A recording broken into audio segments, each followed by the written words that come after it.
It can be asserted 1971 was the most important year for pop songwriting because it straddled the breakup year of the Beatles and the start of the careers of future icons of pop such as David Bowie, Mark Bolan, Elton John, Slade, Mick Jagger and Michael Jackson amongst others. Anyway, in the same year as Mark Bolan's two mega-selling singles, another icon, Rod Stewart, had the huge UK hit Maggie May as winter approached in 1971. Stewart has subsequently said the song is partially biographical, with lyrics and melody written by Rod to go with guitarist Martin Quitentin's chord sequence.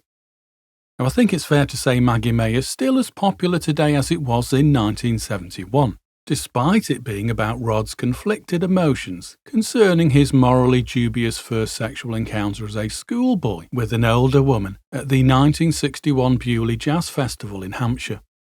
Oddly, despite the full song title being Maggie May, only the name Maggie is ever used in the song.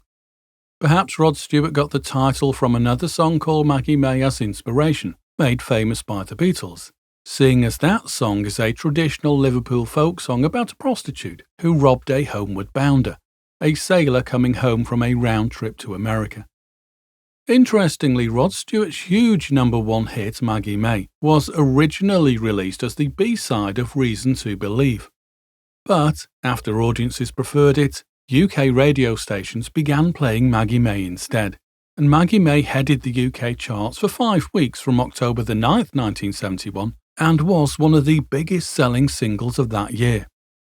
As a side note, guitarist and joint composer of Maggie May, Martin Quitentin, sadly later suffered mental health issues that led him to leave the music business and move to Anglesey for a more peaceful lifestyle.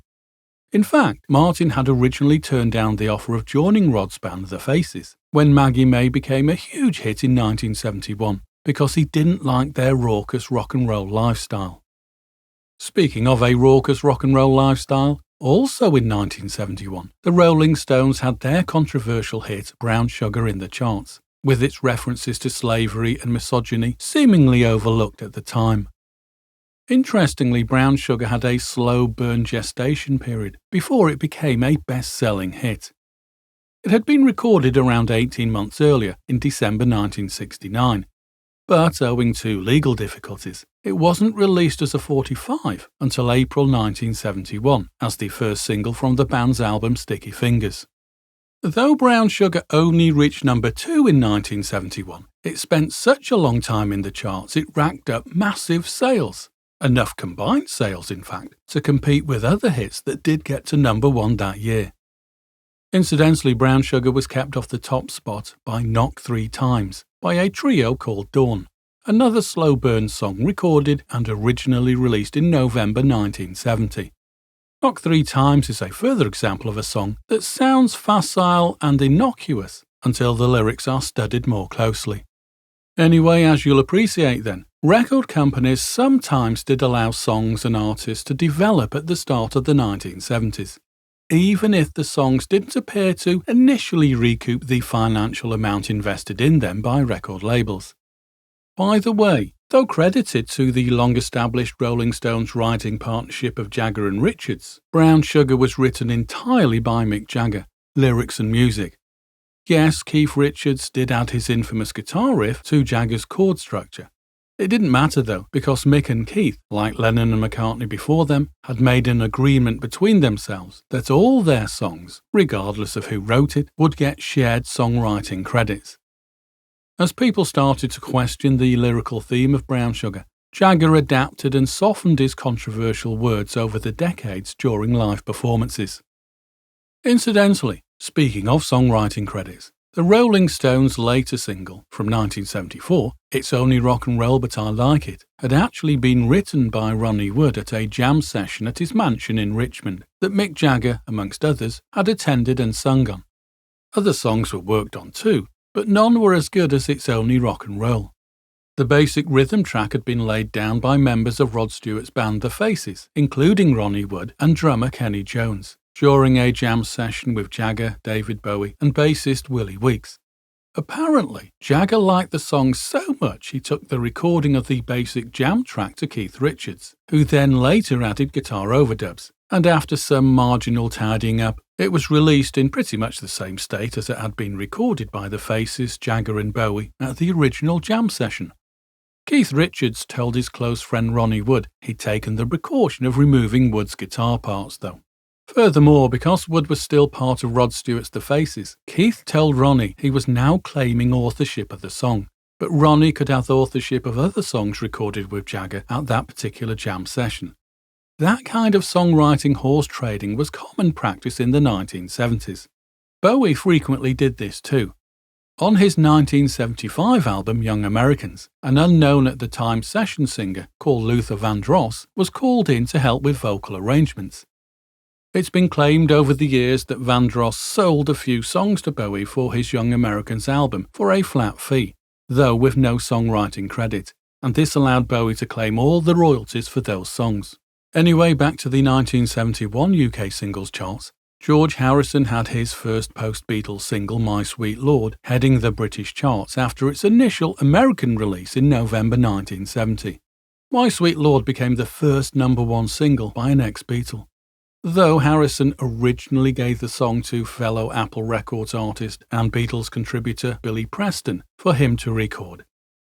Interestingly, Harrison didn't want to release his own version of My Sweet Lord as a single in the UK. However, public demand, after constant radio airplay in Britain, led to a belated UK release on the 15th of January 1971. And it went on to become the biggest selling single of 1971 in the UK, and justified the latitude afforded to it by the record company. Though to be fair, it was George Harrison they were dealing with. An ex-Beatle would likely be given a lot of time to get a song off the ground and become a hit. In Britain, My Sweet Lord entered the charts at number 7, before hitting number 1 on the 30th of January 1971 and remaining there for 5 weeks. Incidentally, it was well known at the time by record companies. Sales of records were much higher in the winter months than the summer months. It was a little easier to get to number 1 in the summer months, because artists didn't need to sell as many records that week.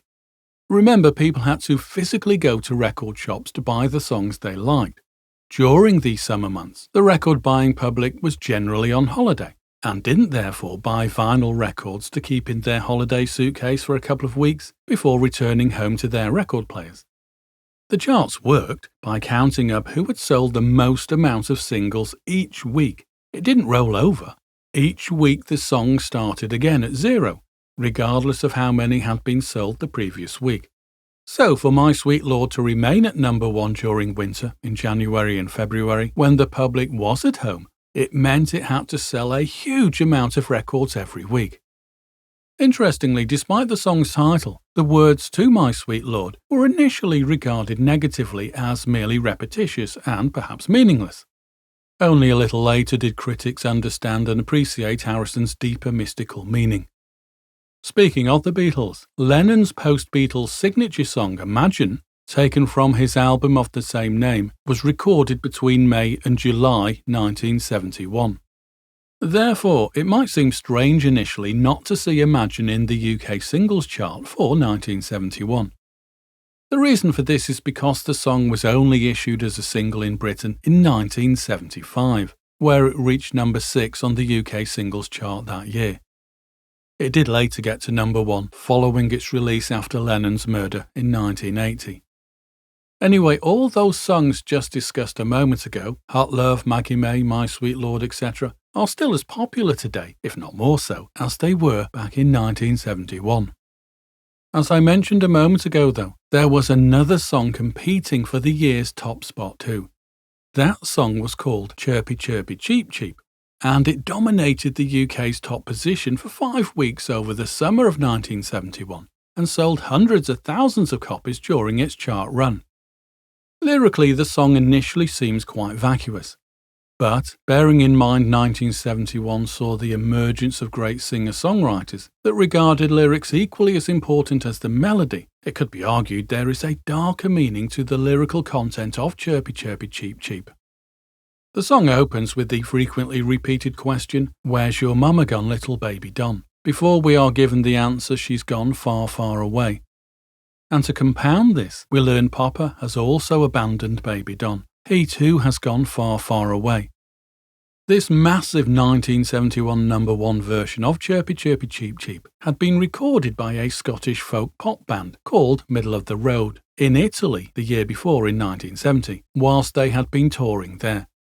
The band found themselves touring Italy because they couldn't get a record contract in the UK. They seemed to be a good live attraction, but they hadn't got a song, they hadn't got a hit that record companies deemed worthwhile investing in them at that particular time, prior to Chirpy Chirpy Cheep Cheep.